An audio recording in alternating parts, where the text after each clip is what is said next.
लोग यहाँ पे जब पार्लियामेंट मार्च का कॉल दिए थे तो हमको ब्रूटली डिटेन किया गया, कपड़े फाड़े गए, मारा गया हम लोगों को। जब दोषियों पे पुलिस लगानी चाहिए तब दोषियों पे पुलिस नहीं लगती है, उनके खिलाफ प्रोटेस्ट कर रहे लोगों पे पुलिस लगती है। शर्म आनी चाहिए भाजपा को, शर्म आनी चाहिए अमित शाह को, शर्म आना चाहिए दिल्ली पुलिस को। जहाँ पे भी पेपर लीक की इंक्वायरी हो रही है वहाँ से जो एक कॉमन लिंक है, वहाँ पे उस कॉमन लिंक का नाम भाजपा है। इस सरकार में अगर कोई चीज़ हुआ है तो वो नेम लेबलिंग हुआ है। पिछले 7 सालों में 70 से ज़्यादा पेपर लीक हुए हैं। यही भाजपा की सरकार है जो 2017 में एनटीए को लेकर के आई थी। पुलिस इंक्वायरी कर दी है, डीजी को बर्खास्त कर दिया है एनटीए के, इसलिए छात्र शांत हो गए हैं। उनको अब कोई डिमांड्स बची नहीं है उठाने के लिए। हम यहां से ये बात कह देना चाहते हैं कि आज भी वो 34 लाख एनटीए के विक्टिम्स का गुस्सा हमारे अंदर है। आज भी इस देश की सड़कें वो 34 लाख एनटीए के विक्टिम्स की आवाजों से गूंजती रहेंगी, आबाद रहेंगी। कल हम लोग यहाँ पे जब पार्लियामेंट मार्च का कॉल दिए थे तो हमको ब्रूटली डिटेन किया गया, कपड़े फाड़े गए, मारा गया हम लोगों को। उसके बाद हमारे एक साथी को अलग से पुलिस ने डिटेन किया पार्लियामेंट स्ट्रीट पुलिस स्टेशन पे। रात के 10 बजे तक उनको रखा और जो 41A धारा है पुराने कानून में, उसकी इक्विवेलेंट की धाराएं बीएनएस में जो नहीं है वो हमारे ऊपर लगाई गई है। आज पार्लियामेंट स्ट्रीट बुलाया भी गया है। यहाँ से जितने भी मीडिया के साथियों को रिपोर्ट चाहिए होगी, एफआईआर की कॉपी चाहिए होगी, आप हमसे जरूर लीजिए। ऐसे समय पे जब अमित शाह को सारी पुलिस लगानी चाहिए उन लोगों को पकड़ने के लिए जो पेपर लीक के सरगना में शामिल है, जब पुलिस को लगाना चाहिए इस मुहिम में कि उन लोगों को पकड़े, सजा दिलवाए जो 34 लाख स्टूडेंट्स का भविष्य बर्बाद करने की जिम्मेदार है, पुलिस हमारे पीछे लग रही है ताकि सड़कों से एनटीए के विक्टिम्स की जस्टिस की मांग न उठ पाए। जब दोषियों पे पुलिस लगानी चाहिए तब दोषियों पे पुलिस नहीं लगती है, उनके खिलाफ प्रोटेस्ट कर रहे लोगों पे पुलिस लगती है। शर्म आनी चाहिए भाजपा को, शर्म आनी चाहिए अमित शाह को, शर्म आना चाहिए दिल्ली पुलिस को। हम यहाँ से कह देना चाहते हैं कि आपके सीबीआई इंक्वायरी के जुमले, आपके डीजी ट्रांसफर के जुमले हम पे नहीं चलेंगे। 8 जुलाई को सुप्रीम कोर्ट में हियरिंग है, सुप्रीम कोर्ट का पूरा सम्मान है, लेकिन जब तक सुप्रीम कोर्ट की हियरिंग है तब तक सड़कों पर भी उतना ही प्रेशर आपके ऊपर बना रहेगा। आपको महसूस करना होगा कि आपने 34 लाख स्टूडेंट्स के भविष्य के साथ क्या खिलवाड़ किया है। आपको महसूस करना होगा कि 3 साल लगातार ड्रॉप लेने के बाद, लाखों लाख रुपया खर्च करने के बाद जब एडमिशन में प्रॉब्लम आती है क्योंकि आपके लोगों ने धांधली की है, सीट बेची है, तो वो दर्द क्या होता है आपको महसूस करना होगा। न सड़कें चुप रहेंगी, न संसद चुप रहेगी, और हम यहाँ पे इन सड़कों को तब तक आबाद करते रहेंगे जब तक धर्मेंद्र प्रधान अपनी गद्दी छोड़ नहीं देते हैं, जब तक एनटीए जैसा प्राइवेट एजेंसी जिसके जड़ में कमर्शियलाइजेशन ऑफ हायर एजुकेशन है, जिसके जड़ में करप्शन है, जो पेपर लीक जैसी घटनाओं को रास्ता देते हैं, उस एनटीए को तुरंत बर्खास्त करना होगा। रीनीट न सिर्फ 1563 स्टूडेंट्स के लिए होना होगा बल्कि सारे स्टूडेंट्स के लिए होना होगा। और ये जो 1 नेशन 1 एग्जाम हम पे थोपा जा रहा है, जिसके तहत पूरा देश एक ही एग्जाम दे रहा है, जिसमें एकेडमिक रिगर गायब है, जिसमें रिसर्च वर्क के प्रति प्रतिबद्धता गायब है, जिसमें अकाउंटेबिलिटी गायब है, इस 1 नेशन 1 एग्जाम के पूरे रुख को हम रिजेक्ट करते हैं। तमाम यूनिवर्सिटीज को अपने एंट्रेंस एग्जाम करवाने की ऑटोनॉमी हो। हम यहाँ से डिमांड करते हैं ये जो एनटीए प्राइवेट एजेंसी बैठ करके पेपर लीक के सरगना को, तमाम करप्शन की जगहों को नर्चर करता है, संरक्षण देता है, उसके खिलाफ हम यहाँ पे खड़े हैं। लगातार हम सड़कों पे आते रहेंगे, संसद में आवाज उठती रहेगी। बहुत बहुत शुक्रिया। नेहा, कल हमने देखा, मैं कल थी जब आप लोग प्रोटेस्ट कर रहे थे, पूरी बर्बरता हमने साथ देखी। छात्रों को बालों से पकड़ा गया, उनके कपड़े छीने गए। एक तरफ जो एजुकेशन मिनिस्टर वो कहते हैं हम संवेदनशील है, दूसरी तरफ इस तरीके का ब्रूटल एक्शन छात्रों के प्रति, क्या कहेंगे? हम यही पूछना चाहते हैं कि भाई आपको सारा पुलिस लगाना चाहिए पेपर लीक के जो जिम्मेदार है उनको ढूंढने के लिए, उनको सजा देने के लिए। आप सारा पुलिस लगा रहे हैं प्रोटेस्टर्स को चुप करवाने के लिए ताकि नीट के विरोध में लोग खड़े ना हो।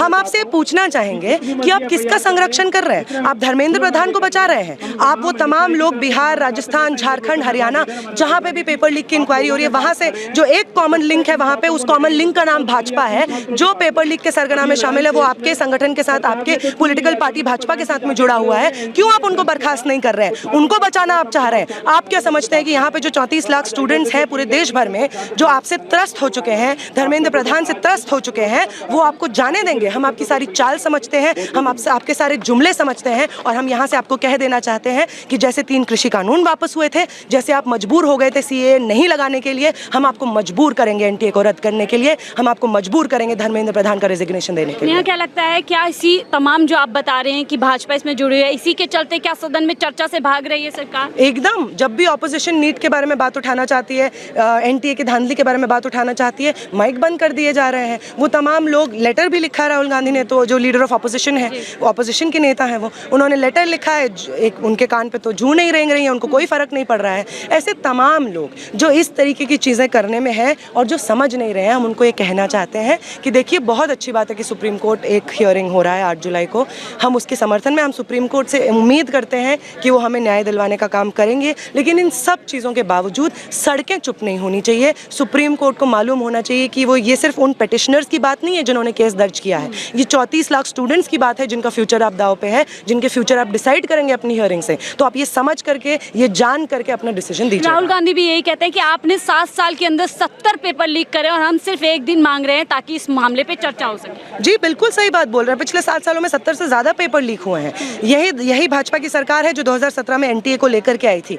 मतलब आप अगर चाहते हैं कि सारे छात्रों को शिक्षा प्राप्त करने का समान अधिकार मिले, तो आप एक प्राइवेट एजेंसी को इस तरीके की ज़रूरी नेशनल लेवल के एग्ज़ाम कराने की जिम्मेदारी क्यों दे रहे हैं? वो प्राइवेट एजेंसी जिसमें अपॉइंटमेंट को लेकर कोई अकाउंटेबिलिटी नहीं है, कोई ट्रांसपेरेंसी नहीं है, फाइनेंसेस को लेकर के कोई ट्रांसपेरेंसी नहीं है, अकाउंटेबिलिटी नहीं है, कौन व्यक्ति किस जगह पे, उनके पास 25 से कम परमानेंट स्टाफ है। आप समझिए, 25 से कम परमानेंट स्टाफ से वो 25 से ज़्यादा इतने बड़े बड़े नेशनल लेवल के एग्जाम्स करवा रहे हैं। आप कैसे पॉसिबल है कि आपने सोचा कि आप एग्जाम करवा लेंगे? जाहिर सी बात है कि जिनका आप अपॉइंटमेंट भी कर रहे हैं, जो चेयरमैन हैं, जिनको आपने इंक्वायरी कमेटी का हेड बनाया था, फिर आपको हटाना पड़ा था, वो चेयरमैन भी एबीवीपी के मेंबर थे।